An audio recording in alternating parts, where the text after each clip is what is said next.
we still pinch ourselves about it now. You know, we grew up loving Nickelback.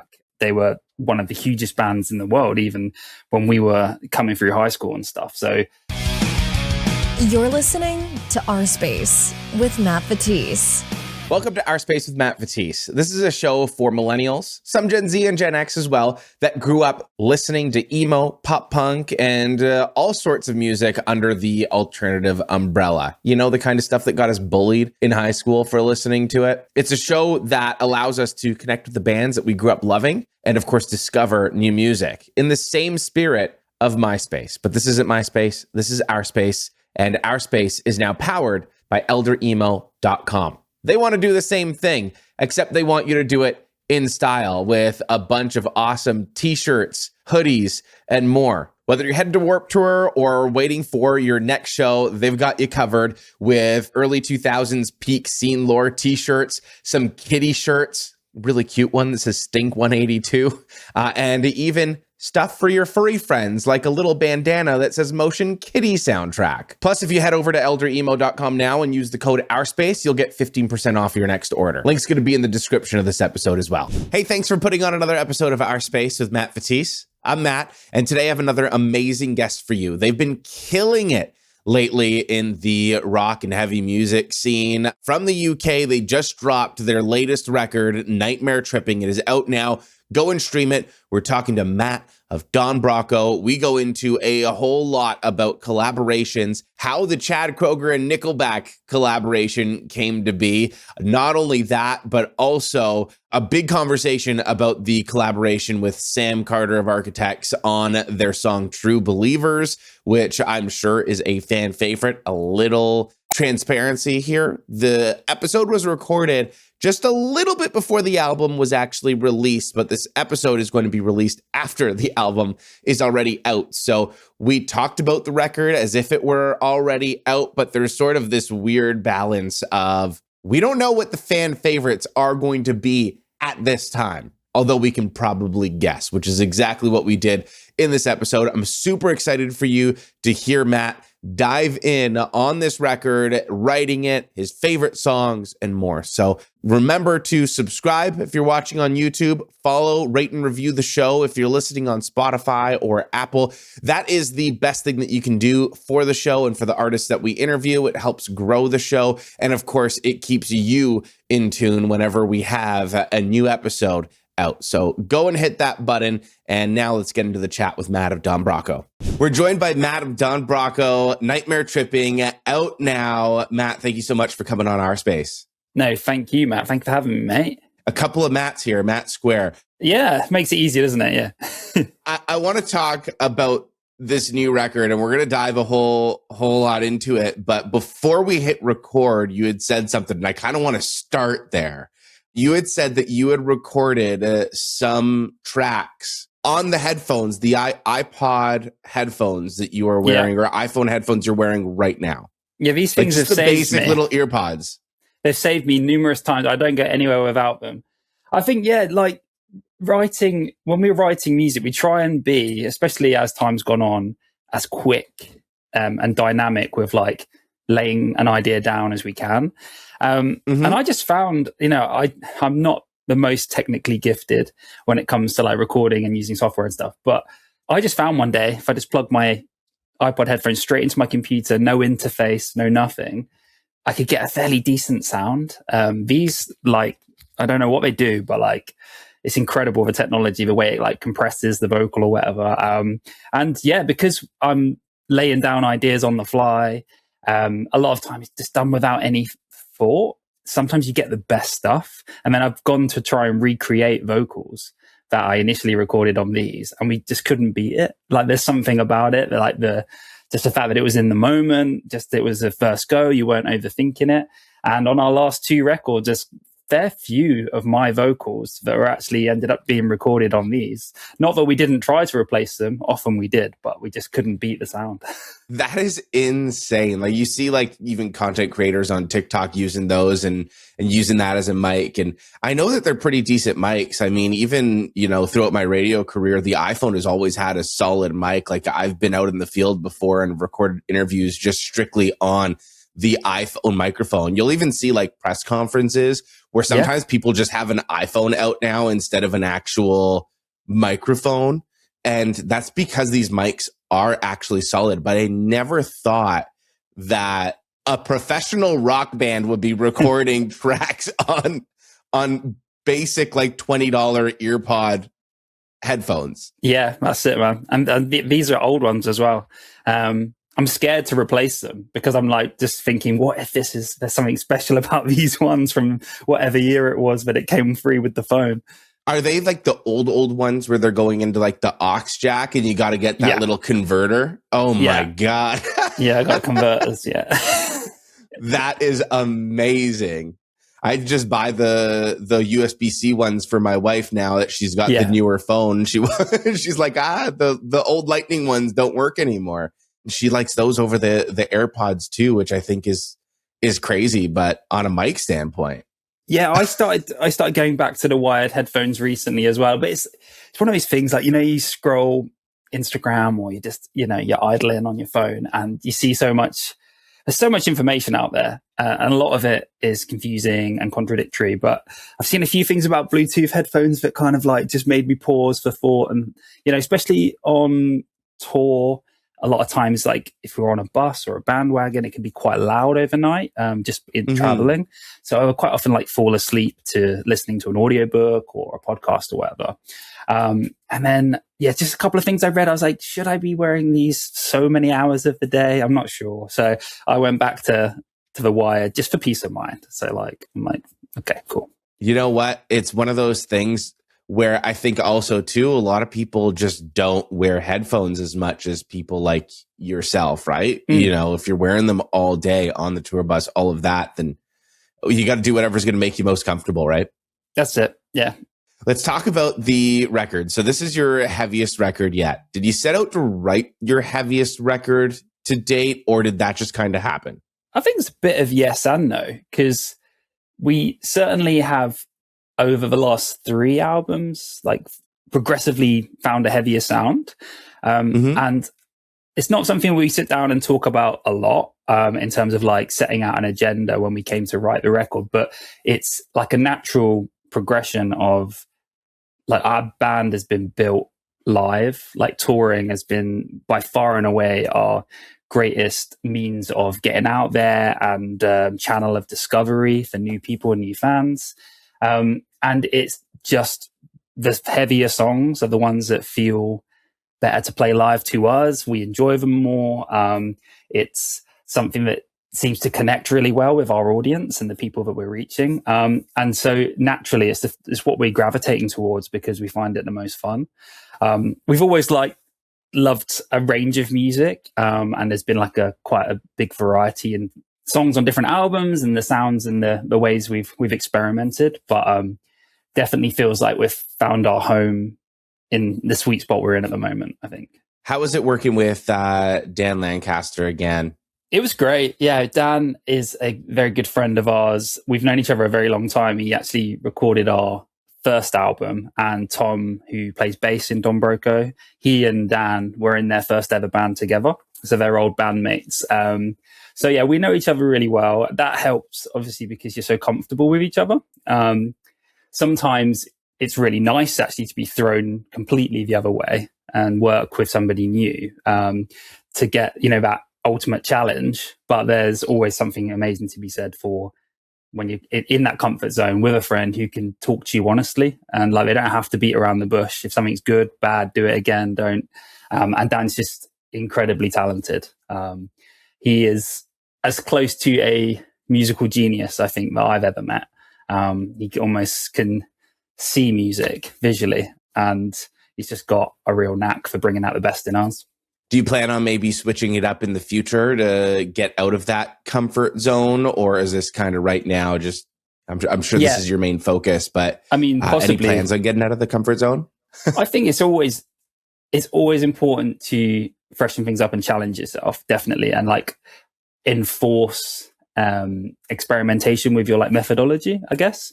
But I'm not necessarily saying in the short term, then maybe with the next record we'll be with Dan. We've done that in the past and done 2 in a row together, and just see what's feeling right at the time when the time comes. Yeah. What was it like working with Chad Kroeger on the album title track? Because that's a big pull, especially as a Canadian myself, to see Don Broco and Chad Kroeger. I think the internet even got a little surprised by that one. The internet kind of blew up. You took the internet by storm there.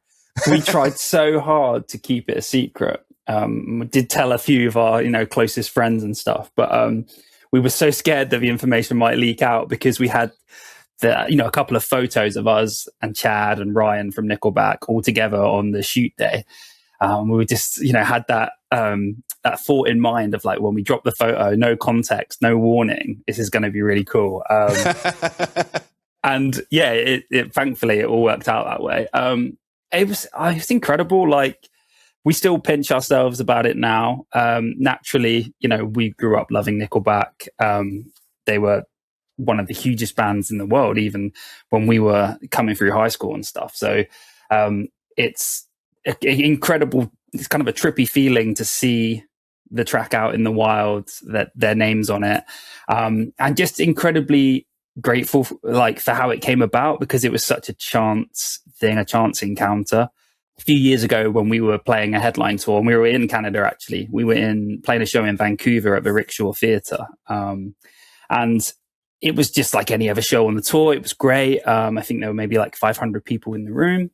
Unbeknownst to us, we didn't find out until a few weeks later that Ryan and his brother had come to the show. Turns out we got this lovely email from Nickelback's manager, and they said like, just to let you know, Ryan's brother was a fan, and he brought Ryan along to the show that night, and he's now like, he's converted to a massive Don Broco fan. He's gone down the rabbit hole and got all your back catalogue and showed it to the other guys, and everyone's loving it. And we just wanted to reach out and show some love and say hi. And it was just like the nicest message ever, completely unexpected. And we were blown away by it.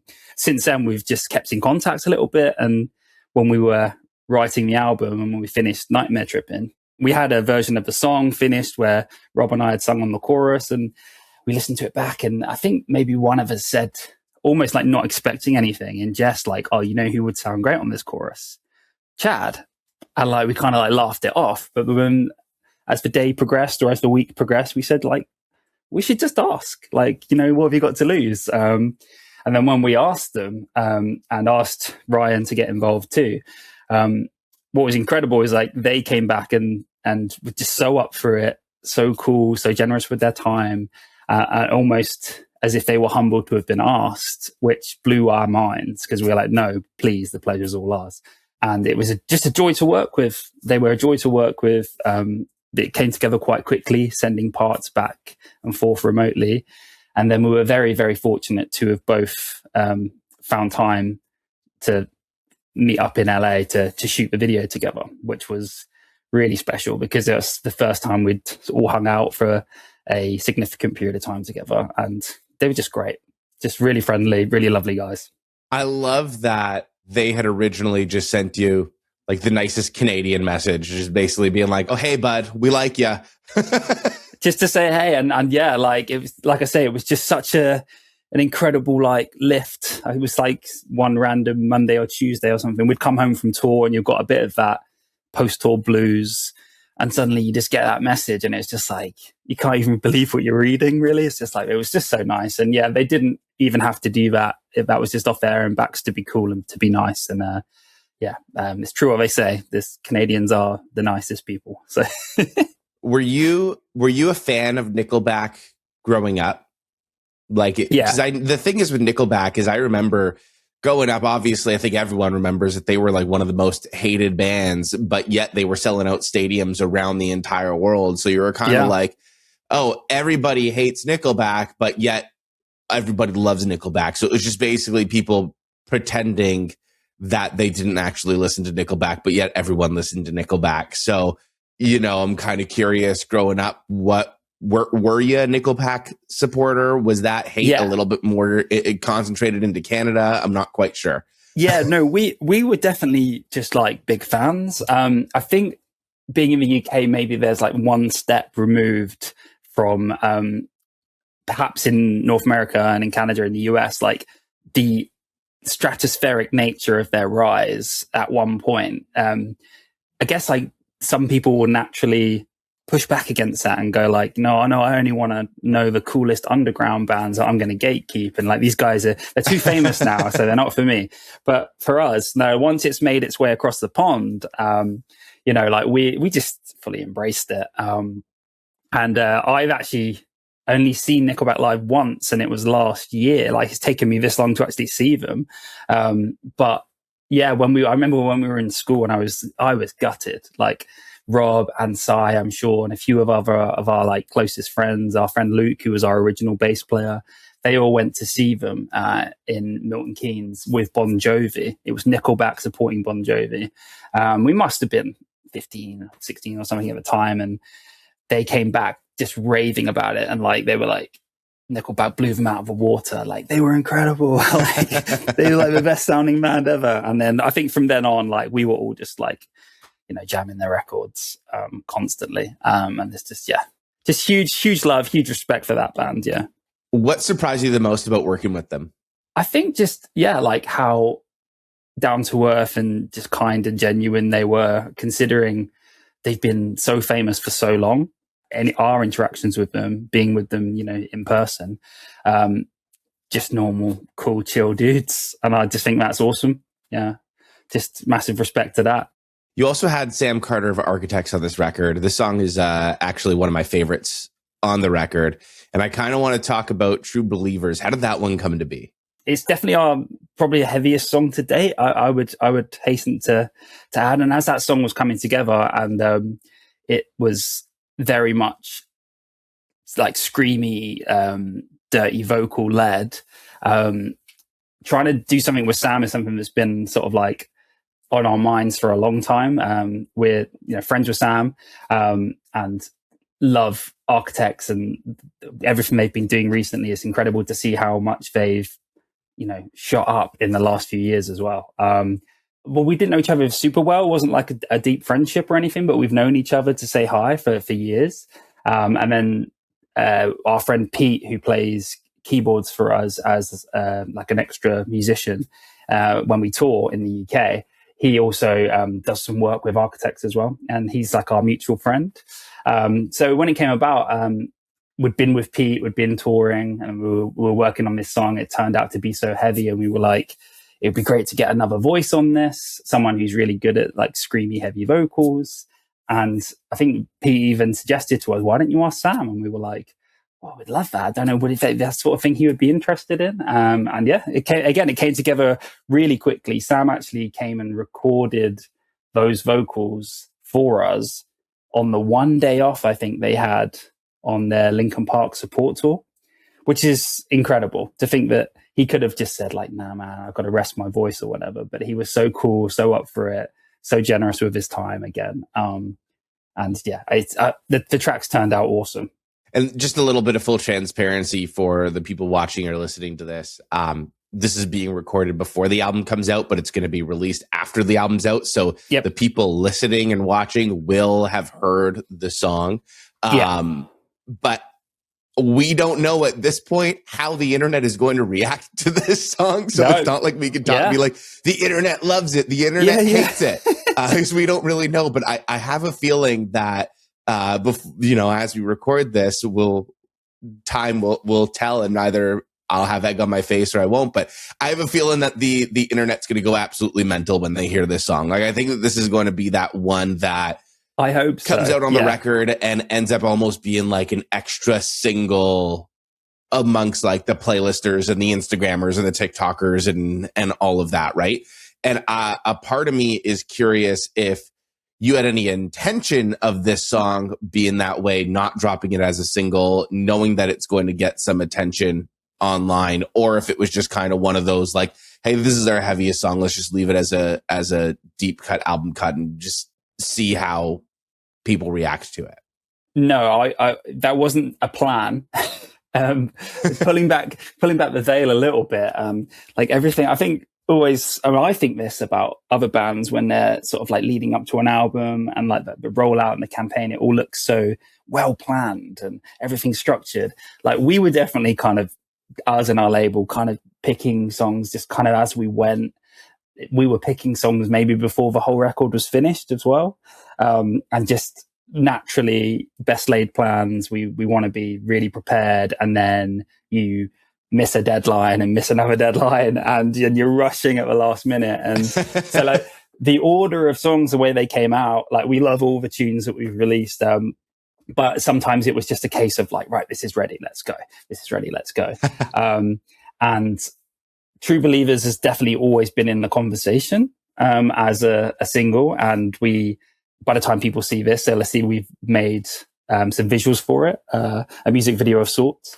And yeah, I've got the same feeling as you, that I feel confident it will be a fan favorite when the album has dropped. We'll know when the podcast when the podcast drops if it is a fan favorite. But I if I were a betting man, I'd be willing to bet that one is going to be the fan favorite when the album drops for sure.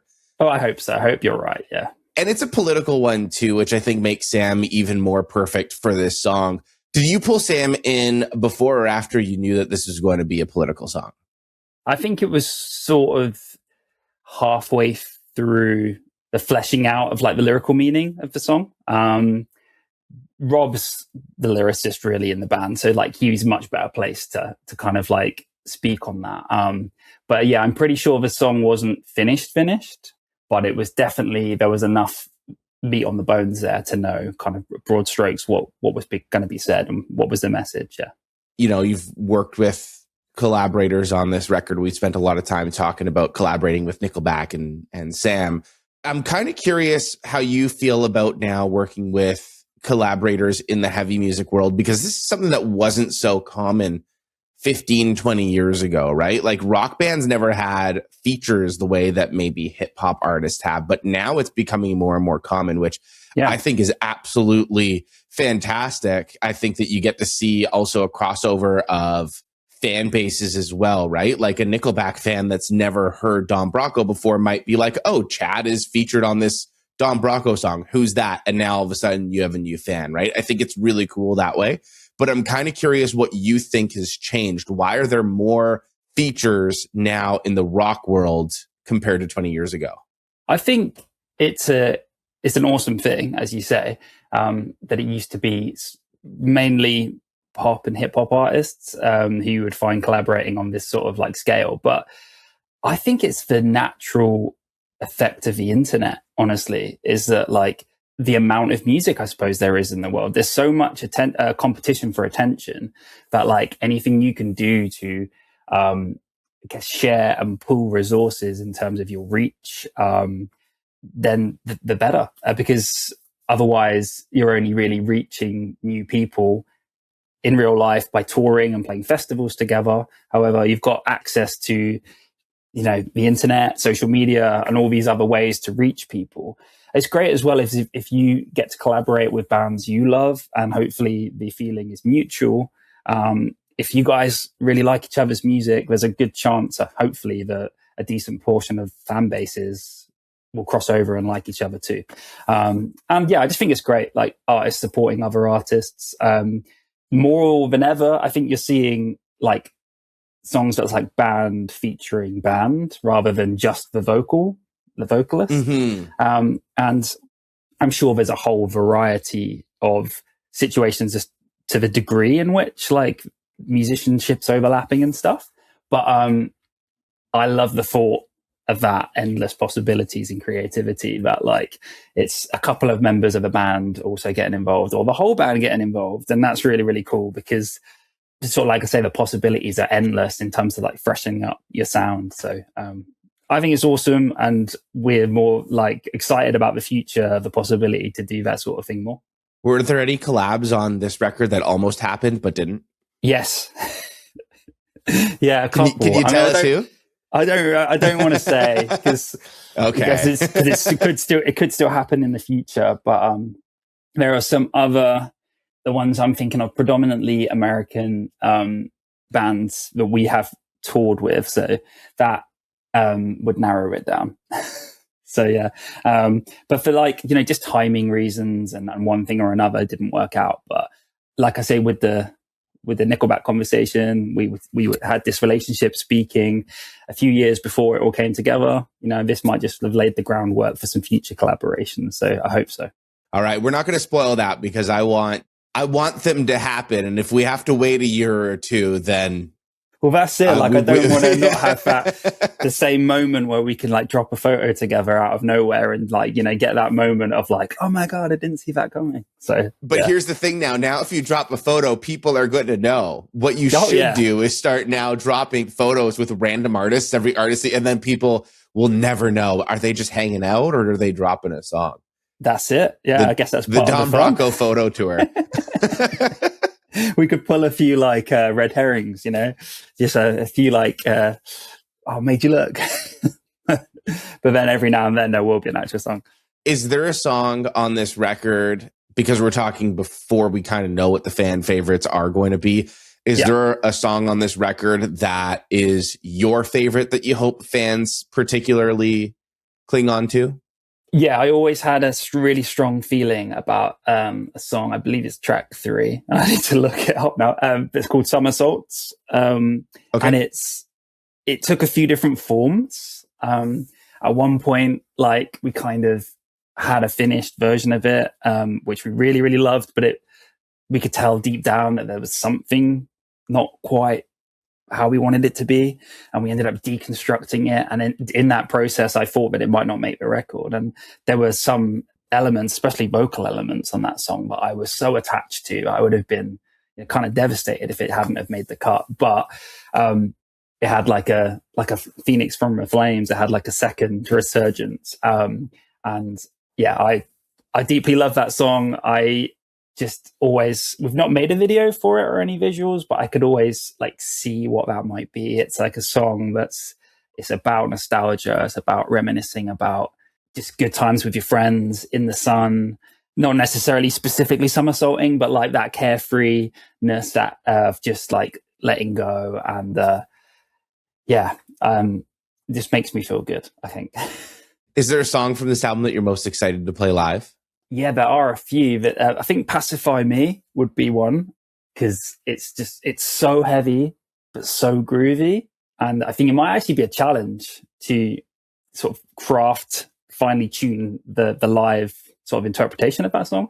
But when it does come together, there's like a bit where it breaks down in the sort of like middle section of the song where it's just bass and drums for a bit. And it's just one of the grooviest sections on the record, and I just love it. What song do you think the crowd is going to go nuts for? I honestly think True Believers will be the one, because it's pretty much full octane, no holds barred from the word go. So I could see that being like a big mosh pit banger, crowd surf. It's going to be a pit favorite for sure. The whole thing. And, you know, I'm sure there will be opportunities. I'm not sure exactly when, but I'm sure there'll be opportunities where we cross over geographically with Sam, and maybe we get to perform the song together. And if we do, that'll be extra special too. I was going to ask you what song almost didn't make the album, but we kind of touched on that a little bit. Yeah. Are there any other songs that had a resurgence? Yes. There's a song called The Corner, which is like the closing track, which again, it was kind of like, will it, won't it make it? There's a song called Swimming Pools, which actually has been in the works for a long time, because it almost made our previous record. But we ended up finishing it and taking a little extra time with it for this album. So yeah, man, it's been a journey. Yeah, I guess, you know, you probably have a whole bunch of songs at this point now that didn't actually make it, that might make it to another record as well, right? It's just kind of the way that it is. Yeah, it's the way that it is. There's loads of half-finished songs, and I think in the past, I've definitely been staunchly of the opinion that like, nah, you know, once you've worked on something and it hit a dead end, you move on. Okay. You never look back, always move on to the next one. But as we've progressed and got older, I think we've got better at that. Like being able to step back and say like, well, if it hit a dead end at that point, maybe all you need to do is step away, come back to it at another time, in a different context, with different perspective. And you'll be able to, hopefully with a bit of distance, see a bit more objectively, like where the strengths were and maybe what wasn't quite right. so yeah, definitely glad that is a skill that we are adding to our bow, so that like really good stuff doesn't go to waste, if that makes sense. Absolutely. What are you most excited for now? Obviously, you're excited for the album to be released, but once the album is released, what are you most excited for the rest of the year? I think just touring, just getting back out there. We've got so by the time people see this, I think we will have announced some touring in Europe this summer. We've got some festivals that we're doing, Rock am Ring and Rock im Park in Germany. We're playing festivals in Poland and in the Czech Republic, and then doing a bunch of shows in between. A UK headline tour for later in the year as well. Plus, we've got a pretty huge show in Finsbury Park, one of the big parks in London in the UK, with one of our favourite bands ever, who we've never played with, the Stars Have Aligned, a band called Biffy Clyro. And there is some big plans to return to North America later this year. I was just about to ask. Currently unannounced. So, yeah. Okay. I can. There's plans. So that's all we need to know. There's plans. Before the year is out, we will have touched down again on North American soil. There's no doubt about that. All of the Americans and Canadians watching and listening to this podcast, they can relax as all of the UK dates start coming out. They're going to be like, all right, what about this place? What about that place? It's so hard, and it's so hard to like keep those secrets as well. Especially, you just want to reassure people, but like. For example, in 2025, that was exactly the experience that Europe's had, because we toured in the UK and the US, and everyone was like, when are you coming? When are you coming? We finally got to announce something. So yeah, that would be awesome. I think because we took a little bit of time between the last two records and a little bit of time off touring as well. Not that was necessarily planned. It was, I think, a reaction to how gigs went away for a while during COVID. And that was a really difficult time for everyone. And then when things thankfully came back, it's sort of, and this was amazing. It came back with an absolute vengeance, and people were more up for gigs than ever. And it was like the hunger for live music and those sorts of experiences was bigger than ever before. And that was wonderful for us after so much time being starved of it. However, we, I guess, jumped back in and then took every single opportunity and hit it so hard for a couple of years that we really needed to take a step back and take a little break and a little breather before we could feel like recharged enough to feel creative again. Because I honestly do think that the moments of inspiration where you feel inspired to create, they come from like life, like the bits of time in between sometimes. Because sometimes when you're on the road, it's so intense and you're doing one thing, which is, performing music, which is great. But no one wants to hear an album. It's just about we're a band and we stand on a stage and play shows. You want to be inspired by life and the world and culture and having time to experience those things and feel inspired. I think it's really important too. I mean, I can't imagine being inspired to do something when, you're doing it all the time, all day. Like you rip a show, I'm sure, after a gig, and when you're on the road in between city dates, you're probably thinking like, I'm playing music all day, every day. The last thing I want to do now on my downtime is play more music. It's kind of like it gets to be a little bit of a job at that point as well, right? Whereas at least when you're sometimes, we have tried to do it, and we're just definitely not the best at it. I know there's bands and artists who are so much better than us at like setting up a little studio on the tour bus and being creative. When I hear about bands like that, they're like, we're on tour and we wrote like a whole album like in between dates. I'm always kind of like, even as a fan, like that is incredible. Like you guys are workaholics. Because the thing is too, is like, I think you mentioned something like the best inspiration will come from regular life. And I do think that that's probably where majority of, or that I would assume where majority of inspiration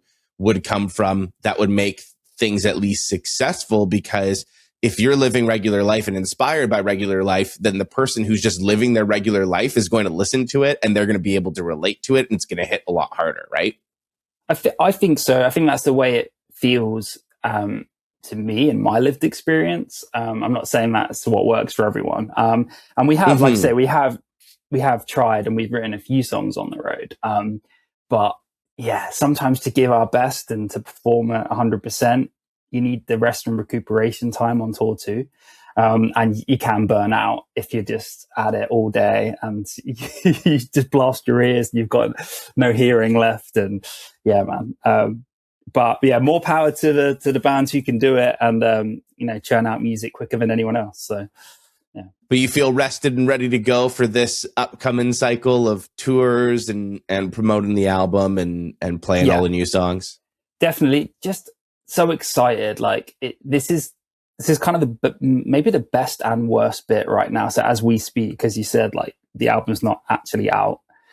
Gearing up for it. It's right around the corner. It's like a tingly feeling of excitement, but also this is the scariest bit because you've spent so much time on this creation. It's been just for you, and then you get to release it into the world. And when you do that, it doesn't belong to us anymore. It belongs to everyone, and like everyone's free to like it, dislike it, love it, get a tattoo of it, or never want to see it again. Do you know what I mean? It's like this is the bit where it's public opinion gets to decide, is it great? And how long have you been holding on to this record for? Like, how long has it actually been finished before from, hey, it's done to, hey, we're going to drop it on this day? Yeah, I think it was probably done sort of mid to late summer last year. Okay, so you've been sitting on it for like 9 months or so before it actually gets released. I guess shortly after. So our first song, Cellophane, I think that maybe came in like July last year. The first song from this album cycle. If I recall correctly, we'd finished the sort of like the mix and the mastering process and all the post stuff on that song. And the other songs were all in different stages of sort of like mix completion. But then even last September, when we were in Australia, we were touring, we recorded some vocals to the song The Corner, the final track. We recorded some of them on tour, in the venue in Brisbane, in an Adelaide hotel room, in like an Ibis hotel. We were still trying to finish it then, like doing like these final drop-ins and final tweaks. So it was summertime though. It was before things got really cold. We finished. It was summertime. It was before things got cold, and now I don't know. I think that whenever I finish a project or something like that and I need to sit on it even for like a couple of days, I'm like, no, it's done. Here. I want to get it out as soon as possible, right? So I can't imagine that process as a musician to like be like, oh, I've got this thing I'm super excited about, and now I need to just sit on my hands for like 6 to 9 months before people get to hear it. Like I just kind of want it out. I envy in some regards those artists who are so massive they just drop an album. Just go one day, like out of nowhere, like no build up, no like lead up and promotional campaign or anything. It's just like, here you go. Because you could be you too, just drop it and put it on everyone's iPhones. I'll never forgive them for that. Exactly. I don't even remember if I listened to that record. I mean, at the time, I know everyone was so outraged. I wonder if with hindsight, if you could detach from the outrage of like the personal space invasion, whether it was a good record or not. I think it was the record with Vertigo on it. I actually don't think it was a bad record. Like I think it wasn't one of it was a decent record. The problem was that our iPhones at the time came with 12 gigabytes of storage, and they took up like 6 of it. So we're like, what the hell? You just took up my entire storage on my phone. I didn't ask for this. I think if they did it today, maybe it would be a little bit different, but yeah, I think so. So Matt, we're coming towards the end of the interview, and one of the things that we do on this show here, particularly because we're called Our Space, it is a little bit of a nod to MySpace, because what I wanted the vibe of the show to be is a place similar to MySpace, a place where you can connect with the artists that you love and then also discover new music as well, because that's what it was all about. So one thing that I like to do is ask every single one of my guests, who is a band or artist that you're listening to right now that is either up and coming or just a underrated band that you think deserves some more attention? Yeah, I'm not sure if necessarily it fully fits the description of up and coming, but I was listening to the most recent Thornhill album yesterday, which I think is incredible. I know that I also love the band Ocean Grove. So like two Aussie bands that I know. I think Sam from Ocean Grove, if I'm not mistaken, helped with some of the production elements as well. That's just absolutely incredible. Some of the music coming out of Australia just blows my mind at the moment. In the UK, there's an awesome new band called People. Been friends with them a long time and toured together on other projects. And they're really making waves, doing some big festival slots and stuff this year.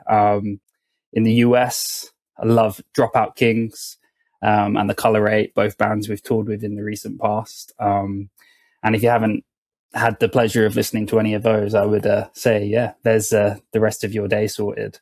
Or next time you're doing a road trip, get all those on. I was going to say, we've got some recommendations by geography. This might be a first for the podcast. Oh, really? Hey, if you one for each country. I love it. Well, that's Matt, that's a great thing about the internet. You know, like the world's much smaller than it used to be. Exactly. It connects us all and we're all connected by music. Yeah. Matt, thank you so much for coming on the show today. Go and stream Don Broco's new record, Nightmare Trippin', out now. Remember to subscribe if you're watching on YouTube, follow along, and leave a review if you're listening on Spotify or Apple. Thank you so much again, Matt. Thank you for having me, and hope to see you in Toronto. And everyone watching and listening, especially those in North America, we will have some news for you soon. So yeah, I'll see you in Toronto when those dates get announced. Cheers, mate. Thank you for listening to Our Space with Matt Batiste. If you enjoyed yourself, please support the show by subscribing and leaving a review.